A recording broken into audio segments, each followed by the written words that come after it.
Good morning student. તો આપણે પહેલા લેક્ચરમાં આપણે થોડુંક ભાષા વિશે શીખ્યા હતા. હવે જોઈએ विशेषणની परिभाषा. विशेषण શું છે? तो विशेषण की परिभाषा देखते हैं. जो शब्द संज्ञा या सर्वनाम शब्द की विशेषता बताते हैं उसको हम विशेषण कहते हैं.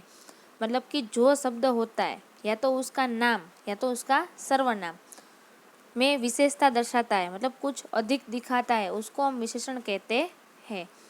इसे हम ऐसे भी कह सकते हैं जो किसी संज्ञा की विशेषता मतलब कि गुण, धर्म या तो आदि कोई भी चीज़ बताए उसे हम विशेषण कह सकते हैं.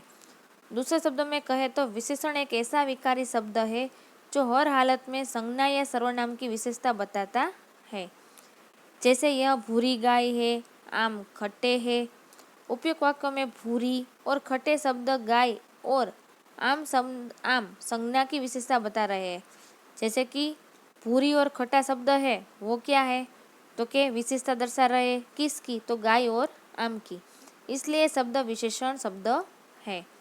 इसका अर्थ यह है कि विशेषण रहित संज्ञा से जिस वस्तु का बोध होता है विशेषण लगने पर उसका अर्थ सीमित हो जाता है. जैसे कि घोड़ा, संज्ञा में घोड़ा जाति के सभी प्राणियों को बोध होता है, पर काला घोड़ा कहने से केवल काले घोड़े का बोध होता है, सभी तरह के घोड़ों का नहीं. यहाँ काला विशेषण से घोड़ा संज्ञा की व्याप्ति सीमित हो गई है. मतलब कि घोड़ा बोलेंगे तो बहुत सारे घोड़े हुए दुनिया में, लेकिन हम बोलेंगे काले तो काले घोड़े हैं तो थोड़े घोड़े में से थोड़े घोड़े बाद हो गए, मतलब सीमित हो गई, मर्यादित संख्या हो गई. तो कुछ वैयाकरणों ने विशेषण को संज्ञा से एक उपभेद माना है क्योंकि विशेषण भी वस्तु का परोक्ष नाम ही है. लेकिन ऐसा मानना ठीक नहीं है क्योंकि विशेषण का उपयोग संज्ञा के बिना नहीं हो सकता. जहाँ संज्ञा है, जहाँ नाम है, वहाँ ही विशेषण आ सकता है. तो विशेष्य क्या है? तो विशेषण शब्द जिस संज्ञा या सर्वनाम की विशेषता बताते हैं उसको हम विशेष्य कहलाते हैं. कोई पण शब्द होय એ સંજ્ઞા અથવા સર્વનામનું વિશેષણ દેખાડતું હોય, मतलब એની કંઈક સારી આદત બતાડતા હોય એને આપણે વિશેષ્ય કહી શકીએ છીએ. दूसरे शब्दों में कहे तो जिस शब्द की विशेषता प्रकट की जाए उसे हम विशेष्य कहते हैं.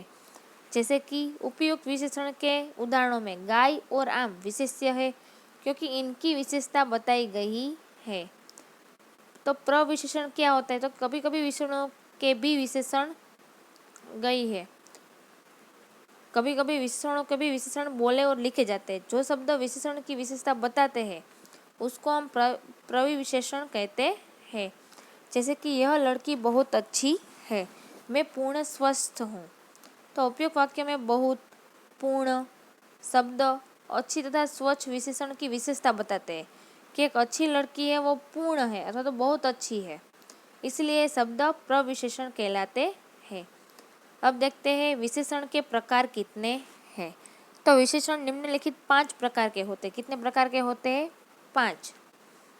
एक है गुणवाचक विशेषण, इंग्लिश में उसको बोलते हैं एडजेक्टिव ऑफ क्वालिटी. दूसरा है एक संख्यावाचक विशेषण, उसको बोलते हैं एडजेक्टिव ऑफ नंबर. परिमाणवाचक विशेषण तो एडजेक्टिव ऑफ क्वांटिटी. और चौथा है संकेतवाचक विशेषण, मतलब कि डेमोन्स्ट्रेटिव एडजेक्टिव. और 5वां है व्यक्तिवाचक विशेषण तो प्रॉपर एडजेक्टिव. पहला देखते हैं गुणवाचक विशेषण किसे कहते हैं. तो वे विशेषण शब्द जो संज्ञा या सर्वनाम के शब्द मतलब कि जो विशेष्य है उसका गुण या उसका दोष, उसका रूप, रंग, आकार, स्वाद, दशा, अवदशा, स्थान आदि की विशेषता प्रकट करते हैं उसको हम गुणवाचक विशेषण कहते हैं. जैसे कि गुण तो वह एक अच्छा आदमी है, तो अच्छा है वो उसका गुण है आदमी का. तो जैसे रंग, काला टोपी, लाल रुमाल, काला पेंट. आकार मतलब उसका चेहरा गोल है, उसकी नाक लंबी है, तो ये आकार हुए. अवस्था मतलब भूखे पेट भजन नहीं होता, अवस्था मतलब आपका जो डेली है वो. गुणवाचक विशेषण में विशेष्य के साथ कैसा, कैसी लगाकर प्रश्न करके उत्तर प्राप्त किया जा सकता है जो हम विशेषण होता है. जैसे कि गुण भला। गुण में कौन कौन से शब्द आते हैं? तो ये भला, उचित, अच्छा, ईमानदार, सरल, विनम्र, बुद्धिमानी, सच्चा, दानी, न्यायी, सीधा, शांत आदि शब्द आते हैं। तो उसका ऑपोजिट, उसके दोस्त कौन कौन से हैं? तो कि बुरा आदमी है, अनुचित आदमी है, झूठा आदमी है, क्रूर आदमी है, कठोर आदमी है, घमंडी है, बेईमान है, पापी है, दुष्ट है। तो गुण मतलब अच्छा, दोष मतलब पूरा, लेकिन ये किस में आएगा? तो कि गुणवाचक विशेषण में। दूसरा है गुणवाचक विशेषण में रूप रंग उसका। तो लाल, पीला, नीला, हरा, सफेद, काला, बैंगनी, सुनहरा, चमकीला, धुंधला, फीका, ये सब रंग रूप है। फिर है उसके आकार। तो गोल, चकोर, सुडोल, समान, पीला, सुंदर, नुकीला, लंबा, चौड़ा, सीधा, तिरछा, बड़ा, छोटा, चपटा, ऊंचा, मोटा, पतला, ये सब आकार बोध कराते हैं। बाद में स्वाद। तो मीठा, कड़वा, नमकीन, तीखा, खट्टा, सुगंधित आदि है वो स्वाद निर्भय करते हैं। उसके बाद से दशा और अवदशा, अवस्था। दशा और अवस्था मतलब दुबला, पतला, मोटा, भारी, पीधला, गाढ़ा, गीला, सूखा, घना, गरीब, उद्यमी, पालतू, रोगी, स्वस्थ, कमजोर, हल्का, बूढ़ा आदि। स्थान मतलब उजाड़, चौरस, भीतरी, बाहरी, ऊपर, सतही, पूर्वी, पछिया, दाया, बाया, स्थानीय, देशीय, क्षेत्रीय, असमी, पंजाबी, अमेरिकी, भारतीय, विदेशी, ग्रामीण आदि है वो स्थान दिखाते हैं।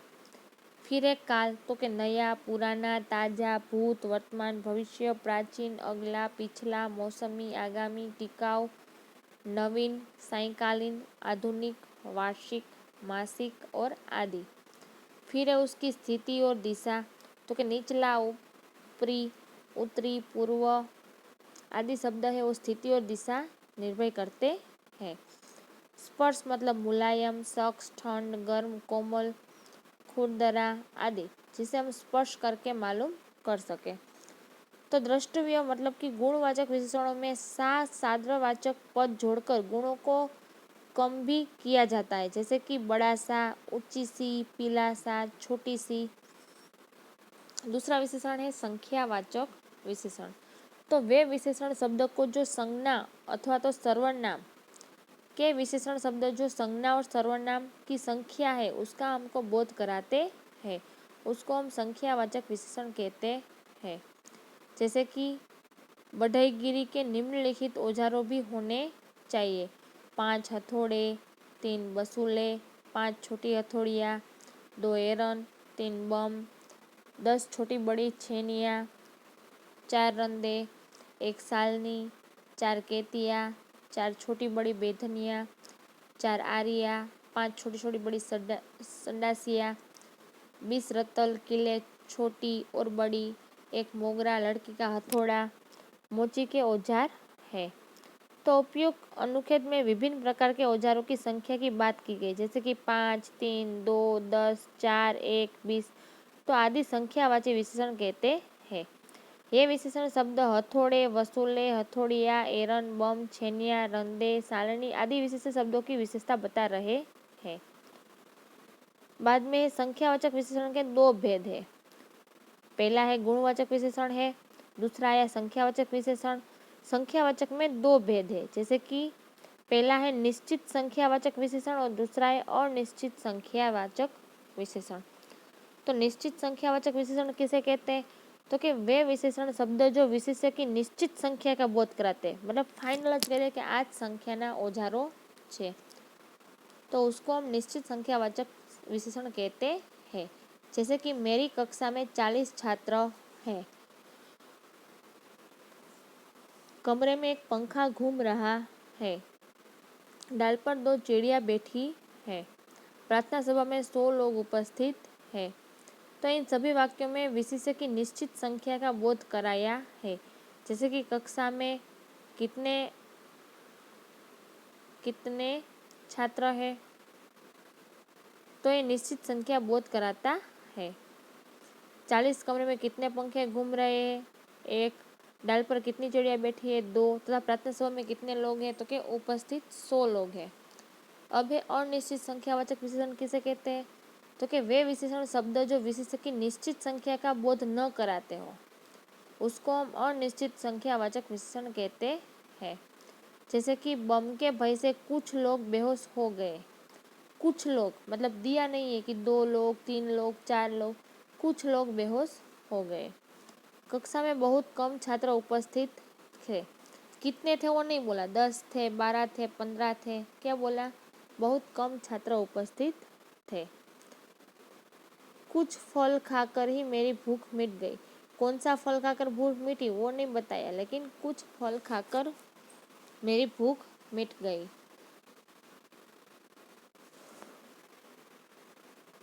कुछ देर बाद हम चले जाएंगे। कब जाएंगे वो नहीं पता, लेकिन कुछ देर बाद। इन सभी वाक्यों में विशेषण की निश्चित संख्या का बोध नहीं हो रहा है। जैसे कितने लोग दिखे, मतलब उसका आंसर है कम। कितने लोग बेहोश हो गए, कुछ। कितने छात्र उपस्थित थे, तो कि कम छात्र थे। कितने फल खाकर भूख मिट गई, तो कुछ फल खाकर। कितनी देर बाद हम चले जाएंगे, कुछ देर के बाद। तो प्रयोग के अनुसार निश्चित संख्यावाचक विशेषण के निम्नलिखित प्रकार है। जैसे कि उसमें भी प्रकार है किसमें, तो कि संख्यावाचक विशेषण में, निश्चित संख्यावाचक विशेषण में प्रकार है। जैसे कि गणनावाचक विशेषण मतलब कि 1, 2, 3, 4। क्रमवाचक विशेषण मतलब पहला, दूसरा, तीसरा, चौथा, पांचवा। आवृत्तिवाचक विशेषण मतलब दूना, तिगुना, चौगुना, पंचगुना। समुदायवाचक विशेषण तो दोनों, तीनों, चारों। और प्रत्ययबोधक विशेषण मतलब प्रत्येक, हर एक, दो दो, सवा सवा। अब गणनावाचक संख्यावाचक विशेषण के भी 2 भेद है। जैसे कि पूर्णांक बोधक विशेषण और अपूर्णांक बोधक विशेषण। तो पूर्णांक बोधक विशेषण मतलब कि 1, 2, 4, 100।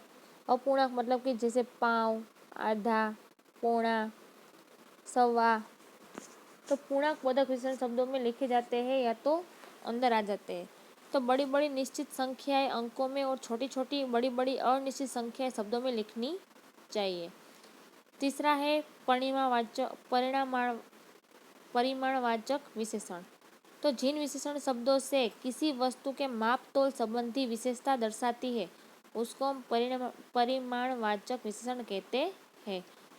यह किसी वस्तु की नाप या तोल का बोध कराता है। जैसे कि सेर भर दूध दो, तोला भर सोना, थोड़ा पानी, कुछ पानी, सब धन, और घी लाओ, 2 लीटर दूध, बहुत चीनी इत्यादि शब्द बोध कराते हैं।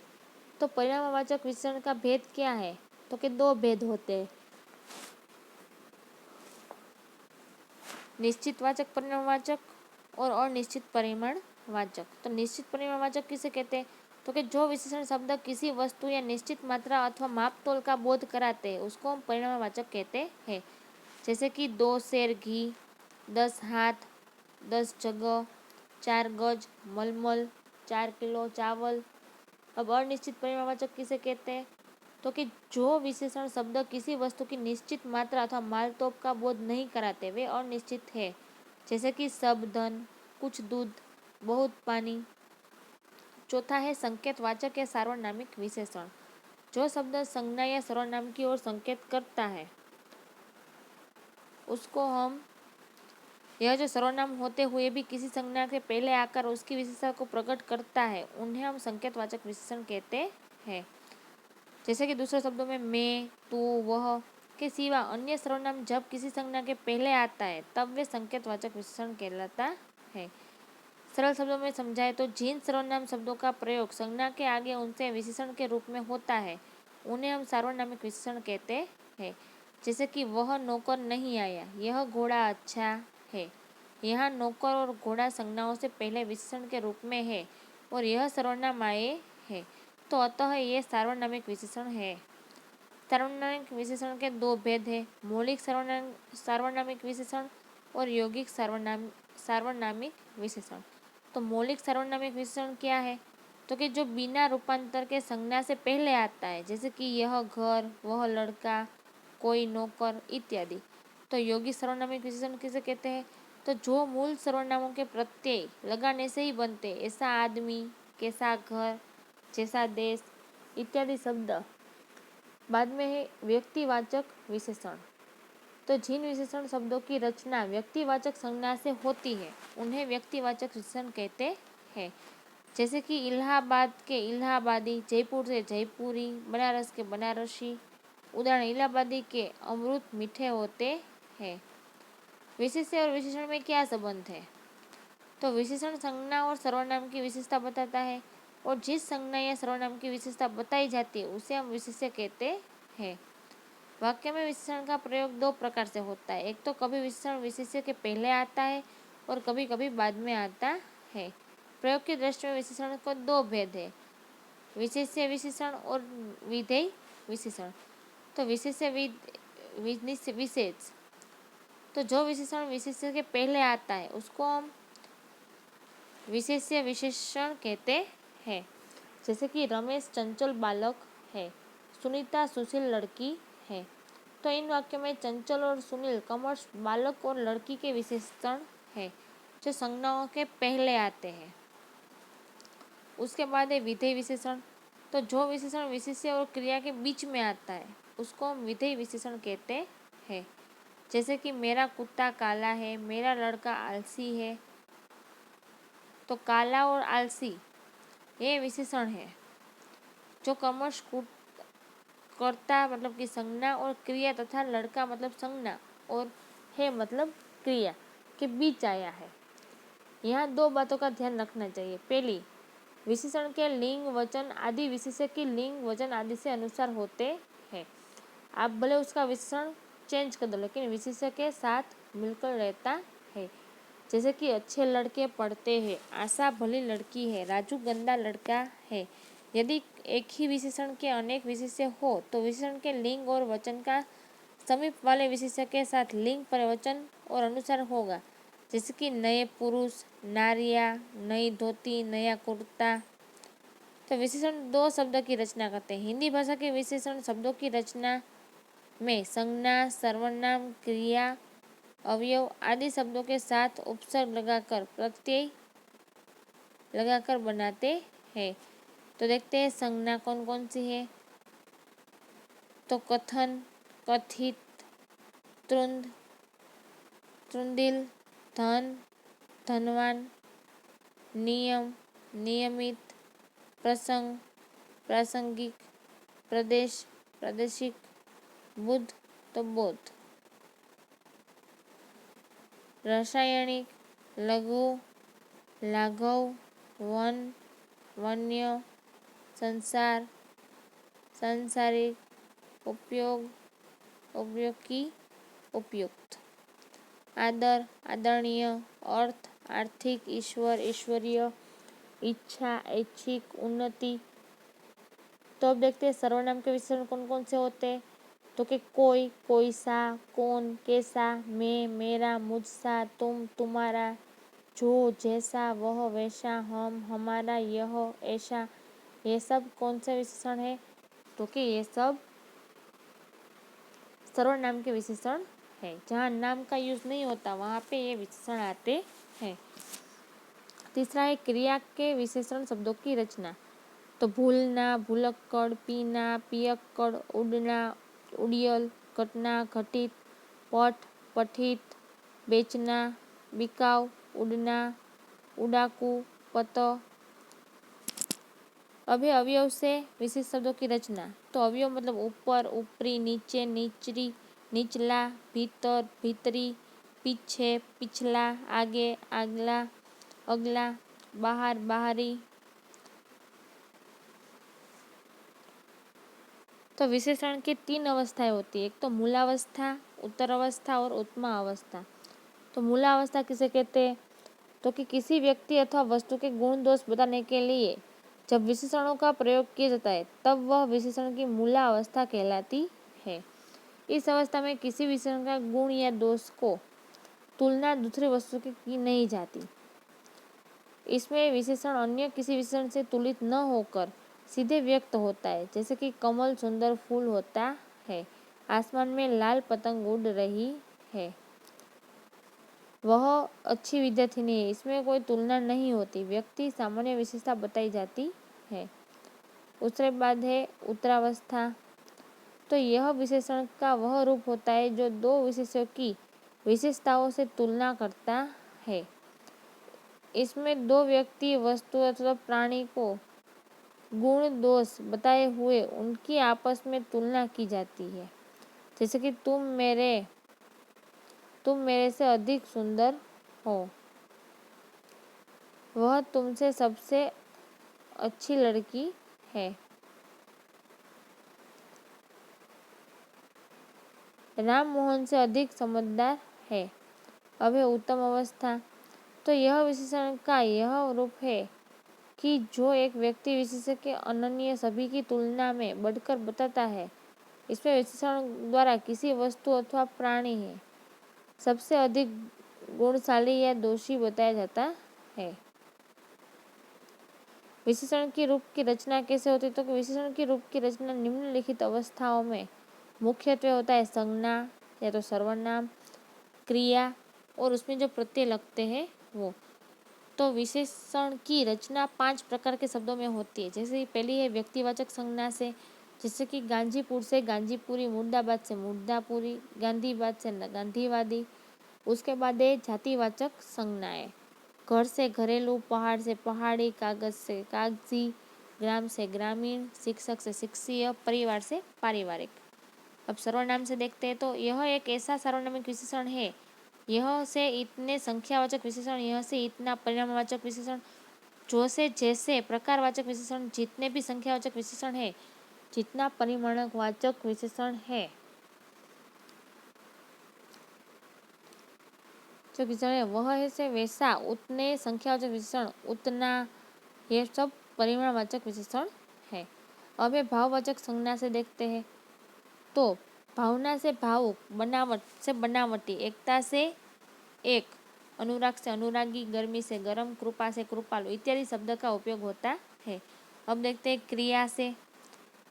तो चलना से चालू, हंसना से हंसोड़, लड़ना से लड़ाकू, उड़ना से उड़कू, खेलना से खिलाड़ी, भागना से भगोड़ा, समझना से समझदार, पठ से पठित, कमाना से कमाऊ इत्यादि शब्द यूज होते हैं। कुछ शब्द स्वयं विशेषण होते हैं, जैसे कि कुछ प्रत्यय लगाकर बनते हैं, जैसे कि ई।